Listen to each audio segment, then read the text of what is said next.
Good boy. OK, this is the time of the day where we give our selections for the day, the one you really want to tune in for. We're going to kick it off with Melissa Jones, the filly on form, who was runner-up in the Racing Post tipping competition last year. She's been doing well since the start of this season as well. 2015 has been a good year so far for Melissa Jones. Unfortunately, she couldn't join us on the phone, but I can simply give you what her selections are today as you can see them. She goes for a little pastry in the first Pano Chocolat, the 12.40 at Sandown. It's Bristol de May. I agree with her. That's actually one of mine that will come up later as well. 1.15 looks a very good little juvenile, that one. Billy, siding with you. Fosslas for the Welsh there. Taj Bad Lander Bad. She's put that up because I've got to pronounce it as well as the last one. At Wetherby, 3.20 in the Towton. Tom Verdosa. We didn't really talk about that one, did we? Tom Verdosa. Don't fancy that couch. No, again, to be honest with you, I thought it wouldn't be on, so I didn't have a proper look at it. But it's got a fair bit to do. OK, well, not so positive on Wetherby today, but certainly Sandown and Fosslas we're getting a T stuck into. I'm siding on the side of Lingfield myself. But Sam Boswell, what are your superstars today? Yeah, they should be appearing on the screen very shortly. We'll run through them all. We've actually mentioned most of them today, which is the good news. So my first selection is going to be, for your information, at Fosslas. It's going to have to improve the horse, but I'm confident that this horse should be there or thereabout. So we'll see. I'll be interested to see. Like I say, you've got to take a chance. 6-1 was all right. 4s is getting a bit short for me now.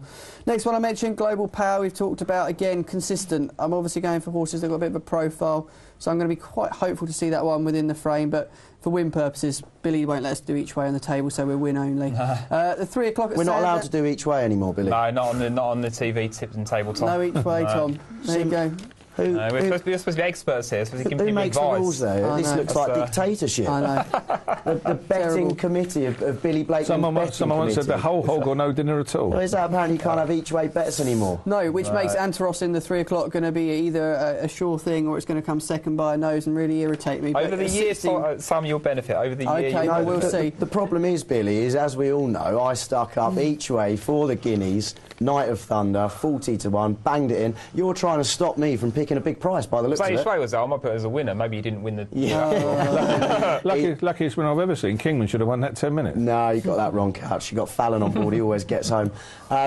Sorry, Sam. Finish off the tips. Yeah. Rude interruption from us there. Antaros at 16-1, I think, could go well. We've mentioned Barry Geraghty riding, although Couch dismissed that, saying, well, Nicky's got no runners, so take it as you will and have a look back through the form. My last one is going to be Irish Saint as well. I'm taking on the guys here that are convinced that Philip Hobbs' runner's got that in the bag. I'm not. I think Irish Saint jumped well around Sandown, and I'm pretty sure he's going to go close again and should be winning this. OK, only a couple of hands smaller than our Champagne West, though. Couch, we know we like that one. Billy, I'm going to move over to you. Whereabouts are you sitting in a tipping table now? How are you getting on for 2015? I think it's my first show this year. First TV tips of the year? Yes, absolutely. So I'm hoping to go straight to the top, obviously. OK, get us off to a blinder. Where are you backing today? We are, well, I've got to remember now, Fosslas in the Welsh non-champion hurdle, the Welsh whatever it is. I'm going for Taj... Handicap hurdle. Taj Bad Lander... Bad Lander Bad. I can't say it. I'm going to pick horses I can't mention in future, so I'm going to pick horses I can read out. But I've spoken about this one. He's on Bottom Way. I think David Piper's found a perfect opportunity for him. My biggest bet of the day is going to hopefully pay for this month's expenses. That's the biggest bet of the day? Yeah, it is, yeah. Not because it's the most likely winner, Tom, but because I thought at 10-1 it was the best value bet that I found today, so... And in the absence of value rater, that's what we need, a bit of value. 10-1, Taj Bad Lander Bad in the 205. Billy, move on to your next. Yeah, hopefully by now I'm top of the tipping table. If not, we'll go for the next race at Fosslas and we'll go with Tobacco, who we've spoken about. It's with these staying chases, ask yourself not will it win, can it win? And you know, this horse is a big price. He could, I think he could skip round here and make them look foolish. Sandown. I was going to go to Sandown, but I'm not now. But I do like... Going to go to Sandow by the looks of it. Sandow, yeah. We'll go the wrong train. Go on. Yeah, we spoke about this. I mean, I was thinking on the train this morning, I think I do like Junction 14, but Saffron Wells, he's got to be thereabouts for Neil King. How often, Billy, would you maybe put up something like Saffron Wells, have another look on the post on the train and just think, I'm going to have to change my mind here. But that can be a killer. A mind change can be a killer, can't it? I absolutely agree with you, and I think as someone who works on instinct, I can look at a race and pick something within seconds or minutes, and then if I think about it, and obviously we're coming here, we've got to say things, got to find things to say and talk about it, and you can overthink it. You can absolutely overthink it, and then you start watching all the videos, and then you think, oh, hang on a minute, I'm not sure now.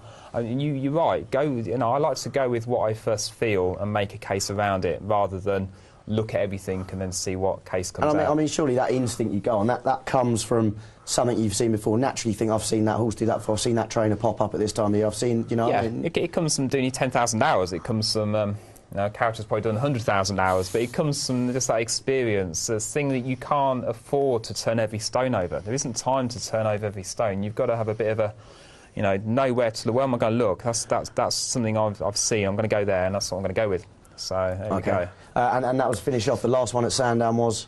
Also, Sandown, I've forgotten now. They've moved off the screen. Le Rêve, yeah. Le Rêve. I know it's favourite, but it's 6-1. It's still a fair price. I thought he's got another handicap in him. I know he's up in the weights, but looked to be the one to me. OK, Billy's big one, though, is Taj Badlander Band. Follow me on Twitter. I'll give an all-weather selection after the show as well. One thing we can't follow you on Twitter, can we, Kaz? I can't have any of that Twitter, really. Why can't you have it? Oh, it's just too much, Are you too popular? No, I just don't want it, Why? I'm too old. It's a young man's game. My 14-year-old in kids on it. I'm past 50. If there was a race in life, I'd be coming down Tatton Corner. I'd be at the 2-pole by now. Yeah. Would you handle the bend though? I'm like Jack Cousteau. I don't like the bends. Good.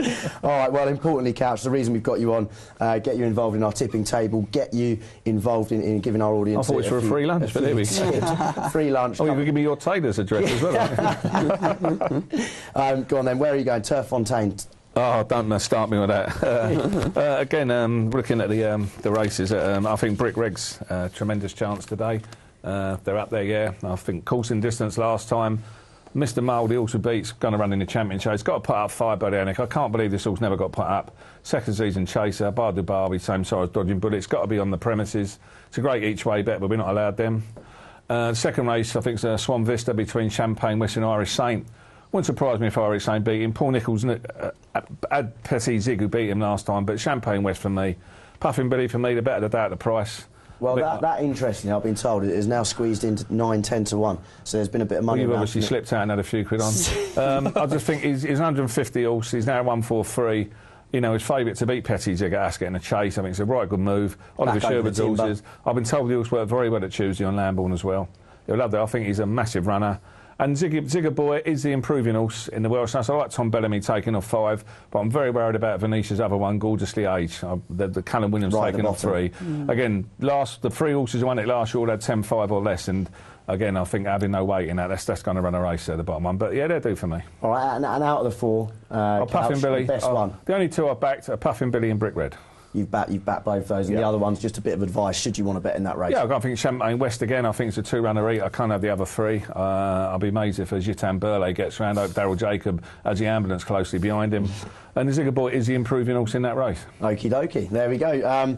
Funnily enough, and we didn't, share notes before, but Brick Red is certainly one that I like as well. That's one that I'm putting up with one of my 4 Tommy's tips. I've got Sandown on the card. I also like the look of Lingfield today. Brick Red, I agree with. At Lingfield, I've got William Knight's Noble Gift. Now, this horse goes up against... I'm getting such garish looks off the panel you would not believe. But Noble Gift goes for William Knight. Now, he takes on a good horse in Gold Trail, a Godolphins. However, Gold Trail's up against it today. Noble Gift is well in there. Mimi Luke for the jockey Martin Harley, riding well over in the all-weather, should be the best bet there. Around 5 to 1 mark as well. Brick Red, we've mentioned, is an absolute shoe-in behind Mr. Mole in the heavy ground. I think he'll go well on today's slightly better surface, being by the Barwi. And Bristol to May, agreeing with our very own filly on form, Melissa Jones, looks a very good juvenile. This one there in the hurdle race, Bristol May looks a good bet there as well. Bristol to May, you didn't have a mention on that today. Is a good race though that it runs in. Did you see that one in the post, Sam? Yeah, we had a little look at it earlier off air. It's an interesting race. I think it's more for a watch than a bet today. But, what's going to make the running? Yeah, well, that could be the problem, to be honest with you. If there's not, you wouldn't know where Bristol to May is going to come there. But I like him. I personally think he's an absolutely class also. Bristol to May, but Brick Red's the tip of the day, I think, from the panel here.